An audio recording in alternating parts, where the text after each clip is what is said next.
In 2018, the Kyoto University Graduate School of Advanced Integrated Studies in Human Survivability signed an interdepartmental academic exchange agreement with the Department of Hydrology and Atmospheric Sciences at the University of Arizona.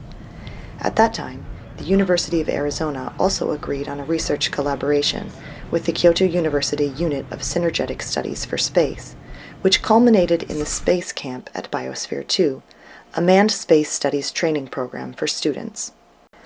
Biosphere 2 is the world's first artificially isolated ecosystem, which means that it is a unique ecosystem separate from the Earth's, which is referred to as Biosphere 1. Inside, there is a brackish water environment of mangrove forests where freshwater and seawater mix, and a huge chamber that absorbs the difference in atmospheric pressure between the outside world and the inside. Since its completion in 1991 in the suburbs of Tucson, Arizona, a crew of 8 conducted simulated experiments in the enclosed space for 2 years. It is now managed and operated by the University of Arizona. This was the first time humans asked the important question, is it possible for humans to live on a planet other than Earth in an enclosed space filled with Earth's ecosystems? Many things were learned. For example, concrete absorbed the increased carbon dioxide before plants could use it for photosynthesis, causing oxygen levels to drop to dangerous levels. Conflicts arose in human relations in the confined environment, and food production became extremely strained. The crew ended up having to suspend the experiment early. The Space Camp at Biosphere 2, also called SCB2, is an international space education project in which 5 students from Japan and 5 students from the US learned what was needed for future human space missions and designed a Biosphere 3 for Mars. The purpose of this project was to learn how to maintain the essence of the Earth, including forests, oceans, and deserts, and how to gain management skills to maintain and manage these ecosystems on Mars, a planet different from Earth. Yeah, can you explain what did you write? Loving wife, Oh. Jessica. Wow.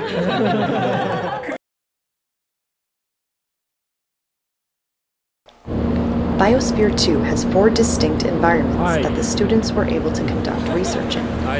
In the forest environment, the students visually measured the thickness and height of tree trunks and calculated the carbon content of trees. In the ocean environment, students investigated the vertical distribution of various elements of marine environments, such as temperature, dissolved oxygen, and chlorophyll A.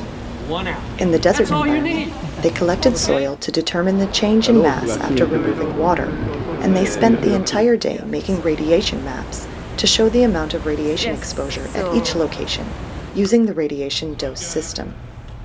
Mediums and extra lows. Bird's nest. Bird's nest? Really? I think so, yeah, it's a bird's nest Oh. there.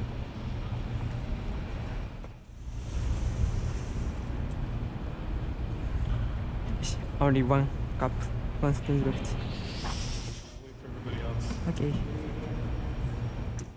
227 billion kilometers.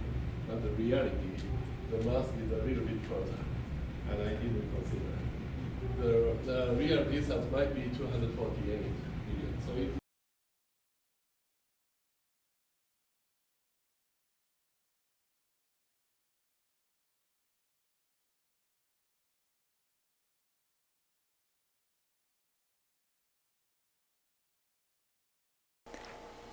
This is a design proposal for Biosphere 3 made by a participating student. In addition, astronauts were invited to talk about what it takes to be an astronaut through international activities. Due to the coronavirus pandemic, SCB2 in 2020 had to suspend its trip to Arizona and worked at various research institutes in Japan instead. However, the participating students were able to learn about each ecosystem in the oceans, forests, and dunes in Japan, and they were able to expand and deepen the discussion on the migration to Mars by gathering the crew and knowledge of Arizona through online media, where the man-made oceans, wetlands, and deserts are reproduced in Biosphere 2. In October, students participated in a 2-day ocean environment training in Shirahama, located in Wakayama Prefecture. Learning about the ocean is crucial because it is home to a wide variety of organisms and is a necessary element for considering biodiversity on Mars. The temperature and climate of the ocean is stable due to the global conveyor belt, which is shielded from cosmic radiation.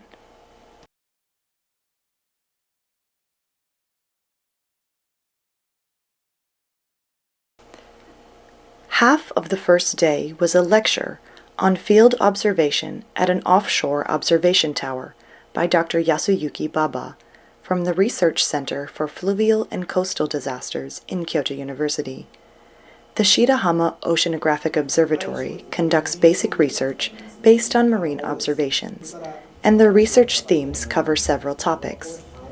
Research on the generation and development mechanisms of waves and storm surges caused by cyclones and typhoons, water quality and the surrounding environment, prediction and monitoring of changes in the quality of the coastal marine environment, and sediment transport, landform formation, and ecosystem effects in river basins, estuaries, and coastal areas.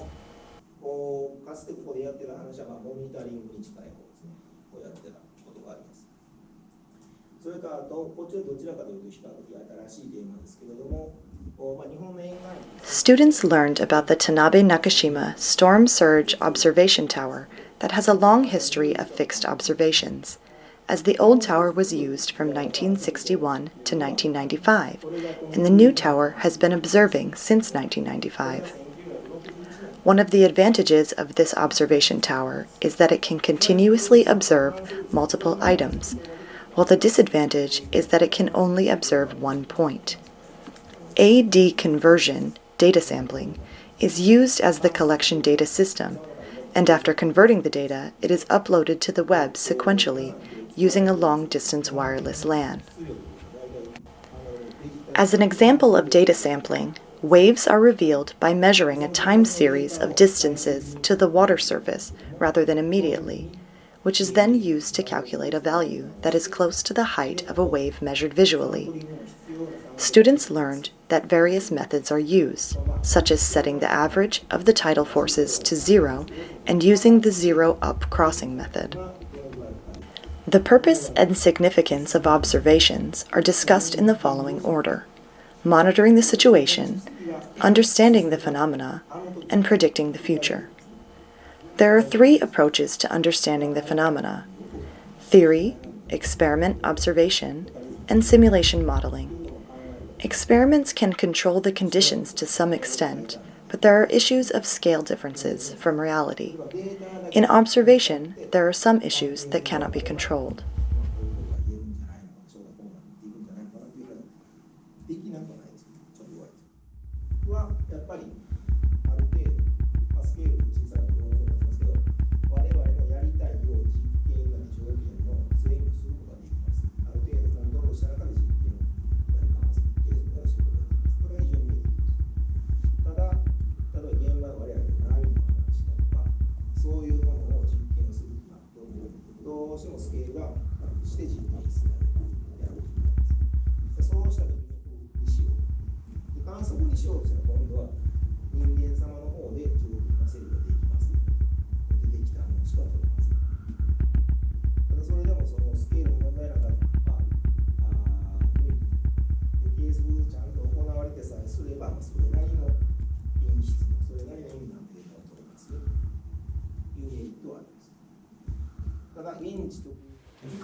でこれの違いは何かです。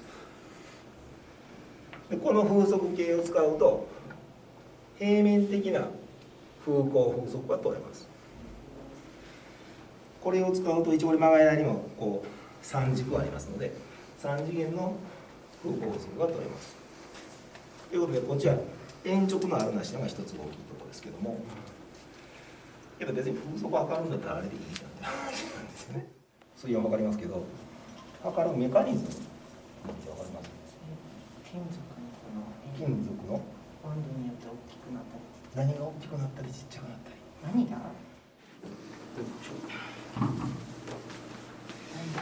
ADCP と言われる計測器です。でこれだけの量なんで残っちゃった話ですよね。In addition, Professor Yamashiki gave a lecture on whether life on Earth starts on land or in the ocean. Students learned that the oceans block radiation and ultraviolet rays, so it is important for plants to have access to light, that they can use space in 3 dimensions, so it is easy for different species to coexist, and that nutrients and minerals are readily available in the oceans. In addition, they learned that the specific heat of the ocean is high, but changes in temperature have a direct impact on the ecosystem, that rivers are devoid of minerals due to hydrological processes, that deserts are saline soils because the speed of evaporation is faster, and that water with dissolved arsenic is harmful to living organisms. All this needs to be investigated on Mars. Through these studies, students learned the necessary information to design Biosphere 3.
ある程度はそういう風になってます。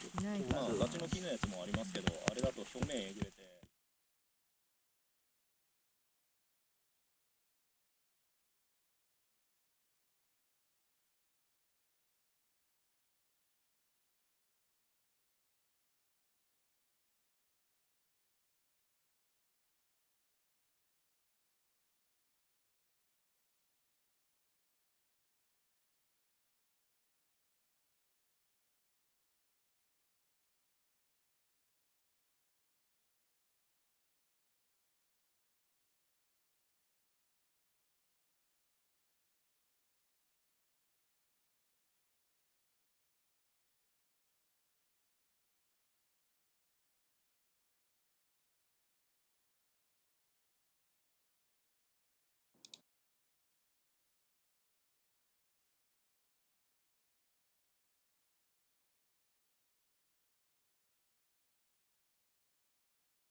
今ちょうどだ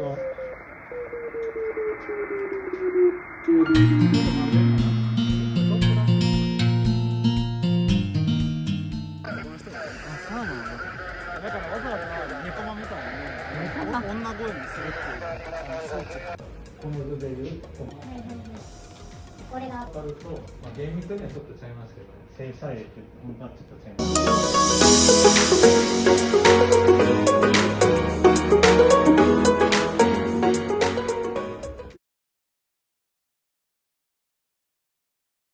Okay, good morning, everybody, or good afternoon if you're in Arizona. And thanks so much for joining this final meeting. I do have to start with an apology because 3 of our Arizona students are unable to make the meeting. In space, our all muscle, skeletal muscle are not atrophied. Mainly, leg muscle are affected in space. Our arm muscle are not affected in space. Our legs skeletal muscle contains on our body fluid on Earth and in space. On the ground, our protein pulled down from that wilderness area and separate from Leo. And that allows us to compartmentalize and do experiments in ways that we previously were not able to do. But to be honest with you, one of the most important things we've learned from Biosphere 2 is just how little we truly understand Earth systems. And you know, a lot of people are doing research on the outside to try to better understand these Earth systems, how they're responding to different climatic shifts, and what does it take to actually recreate them inside of facilities like Biosphere 2. Close oppositions, When Mars was at its closest, there was an Italian astronomer named Giovanni Schiaparelli who observed what he called canali through his telescope. And that was translated into English as canals. That may not have been exactly what he meant, because canals, people thought about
ニュースでよく出る血のエルあの島、あれが噴火するともう屋久島まで入らない。あ、もう葉っぱ普通にここから食べます。食べます。季節関係なく食べるんですか？いや、これはもう冬のその場しのぎのやつ。夏は何を食べてるんですか？夏はアコウっていうめっちゃ有名なイチジクの木があって、まあ日本だとあんま見れないんですけど、ここは熱帯指定された理由は縄文杉じゃなくて垂直分布、標高宮之浦岳が2000メートル近くあるんですけど、0から2000メートルまで連続して山頂か海岸まで連続して植生分布があることに価値があるわけです。世界的に珍しい。縄文杉があるからじゃなくて走らないでください。絶対に走っちゃダメなんですか？走っちゃうとやっぱなんだろう、自分は強いってことを誇示するために最後に追っかけるわけです。で相手が去ったら気が済んだみたいな感じで、別に気にしないよみたいな感じの態度でいれば、なんやこいつって思われて進むだけなんで、そんな感じでこうやるんです。キャッキャってやるときは、そいつはもう私は下ですっていうことを誇示じゃなくても示している。そういう表情がその表情をしたらもうあなたより順位は下です。別にあとは屋久島特有の現象ですけど、群れ同士がよくあるんですよ。でそうすると、オス同士がよく、そのディスプレイ自分の力の強さを見せ合いっことかするんですけど、アルファオスは後ろの方に下がってちょっと緊張した面持ちで様子を見るとか、そういう意味で全然リーダーらしくない。自分はこの群れを守るんだとかそういう意識もないし、別に自分の強さをひきらかす感じでもない。だけど周りはその特別な存在ゆえに、オスか他のオスに攻撃されないとか、その存在がいることですごい人付き合いがうまくて、猿付き合い猿付き合い上手で、移籍しないといけないわけです。ニホンザルってメスは自分の生まれた群れで一生を過ごして、オスは、若者になったら自分の群れから出ていくっていう社会システムを持っています。なんでまずオスは外に出たら全く知らないオスと、日々日常を過ごさなくていけなくて、でそうすると毛づくろいとかをする生き物なんで、どうやってコンタクトを取るかみたいなとかがそれまでの子供期の社会交渉のスキルで決まってくるわけです。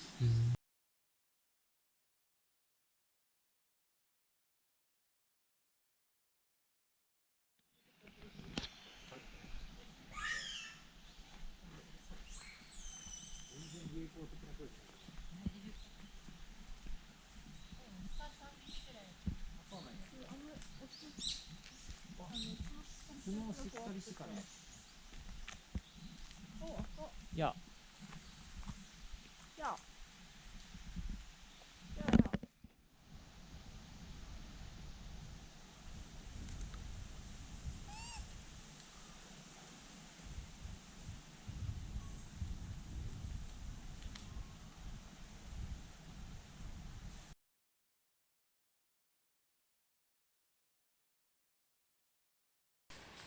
おお。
半分いかない冗談じゃない。こ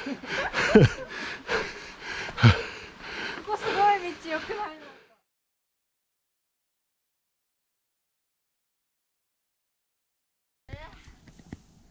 これやばくない？すごい。あ、風なくていい感じ。死ぬやん。落ちたら死ぬ。やばい、これ死ぬ。死ぬわ、これは。すごい。やばい、すごいわ。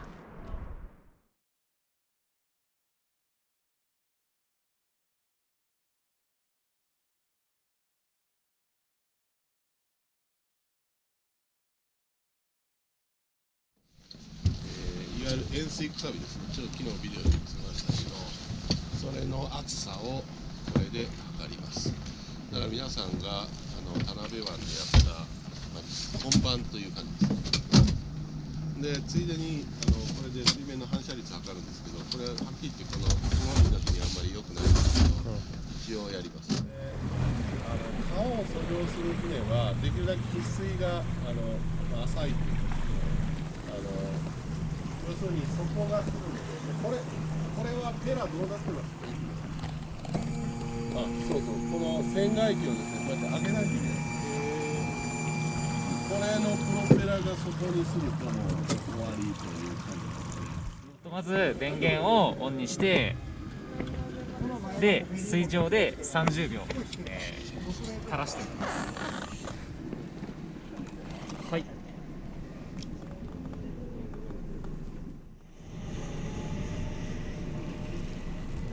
OK です。はい。それでは2秒に1メートルの間隔で下ろしていきます。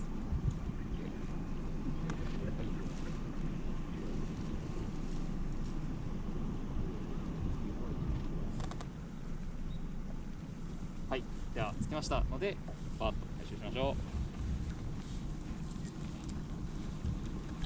う。はい。これで1回目がです。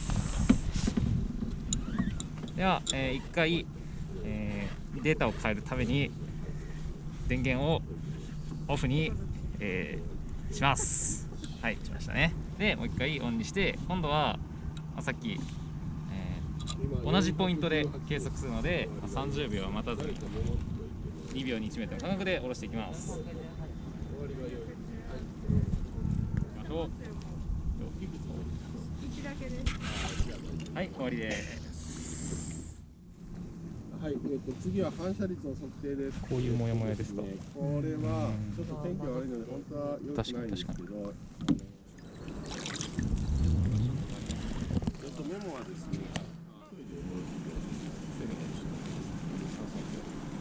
もう一回オフにして。はい、これをというか実はこの川底の色を実は見てるっていう感じですね。でそれをちゃんとデータとして取りましょうというやつでございます。で最初で最適化した後に次に、ホワイトを取ります。ホワイトは、これでホワイトを取った後に、5回ホワイトします。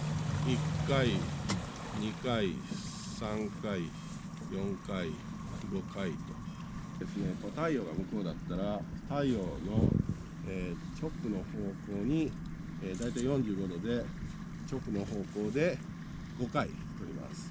はい、1、2、3、4、5。45度の方向に5回取ります。1、2、3、4、5。次90度の方向に5回取ります。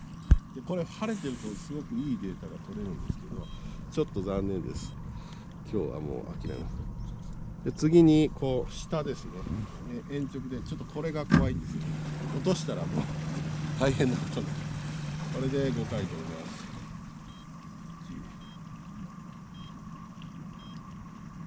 はい、ほんで最後にホワイトをもう1回取ります。これはこの測定中に光量が変わってる可能性があるので、それを補正しま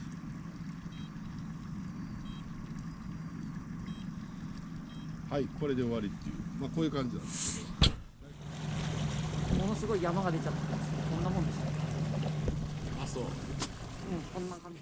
次やる、次の解いて。ただ、400は怖い。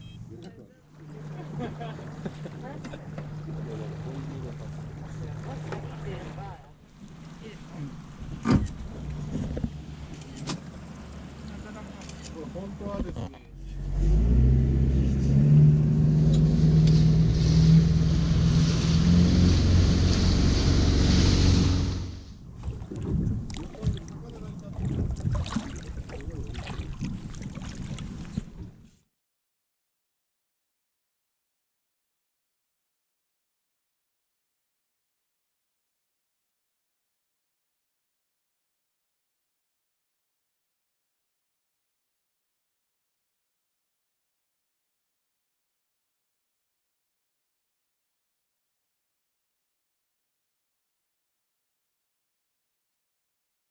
それでは火星でまた。それではね、皆様。いってらっしゃい。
針葉樹が何しろ針葉樹の世界になってますね。で本州でも全く一緒なんだけど、1000メーター弱のところで針葉樹が割と優勢するゾーンがあるんですね。でこれがつがって聞いたことある？あ、ないか。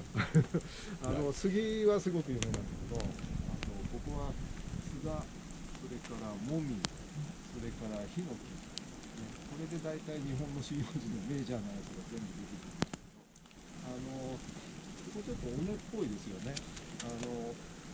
谷のところっていろんな上から物が落ちてくるので、土壌も保水力があって養分があってそれなりに広葉樹も育ちやすいんですけど、尾根の上ってこうどんどん抜けていくところだから、特にここはですね、赤ホヤっていう、1000年も経てば大体ちゃんと立派なシミになってるんですけど、でそこから数十万年かけてどんどん風化が起きる土壌はね。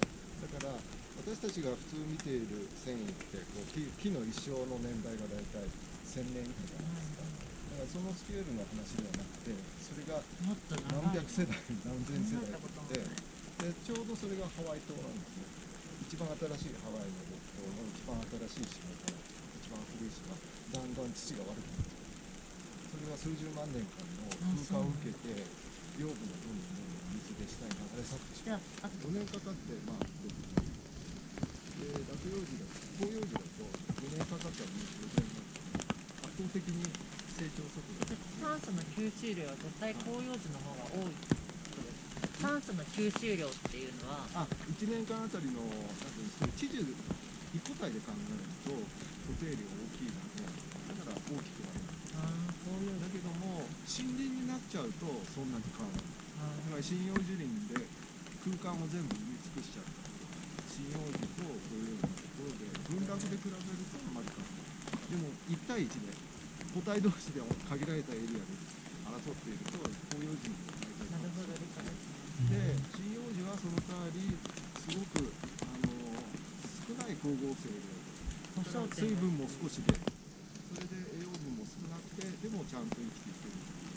貧しいところには適応するけど、すごく栄養豊かなところは混ぜちゃう。でもその広葉樹の葉っぱ、この先端がちょっと痛いですけど、本当だ。これモニなんだ。これはモニです。2年もちょっとつかない感じで、1年半ぐらいしかついてないっていうことですね。ここまで。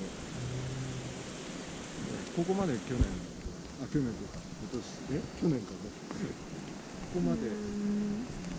それ季節決まってはないんですか？夏大体夏の間にも春先に葉っぱが開いて。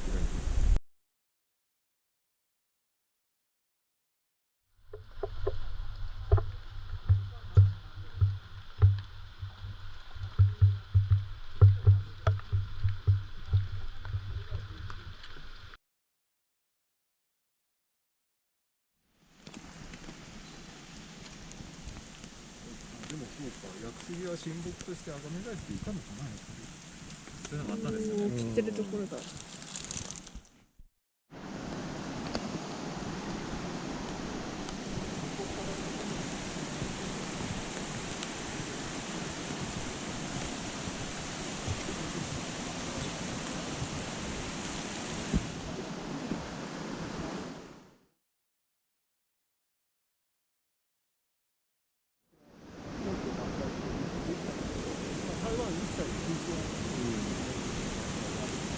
この木自体が多分他の木の上にくっついたんですね。前の世代の杉の、それは多分伐採したやつじゃないんだけど、自然に更新したんだけど、古い折れた株の上に杉が定着して、でそれが大きくなって、で根っこは下に伸びていったんですね。わかりますで、中の木はもう消えているという。あの部分だけってこと？そう、多分だからここにね、大きい屋久杉の丸太が。